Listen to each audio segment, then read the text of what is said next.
أعوذ بالله من الشيطان الرجيم.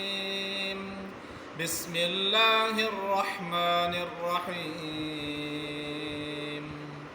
إذا زلزلت الأرض زلزالها وأخرجت الأرض أثقالها وقال الإنسان ما لها يومئذ تحدث أخبارها بأن ربك أوحى لها يومئذ يصدر الناس أشتاتا ليروا أعمالهم فمن يعمل مثقال ذرة خيرا يره ومن يعمل مثقال ذرة شرا